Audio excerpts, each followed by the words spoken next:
Расскажу о дятлах. Дятел в лесу никогда не станет долбить здоровое дерево. Трухлявое или больное ему интереснее, ведь там всегда есть чем поживиться. В день дятел съедает до 1000 жуков.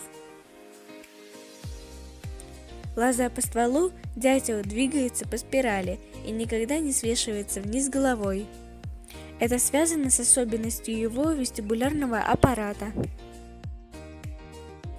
Дятел неохотно летает, зато усердно работает. Он в лесу лазает по древесному стволу, мощными ударами клюва разбивает его и извлекает жуков и личинок.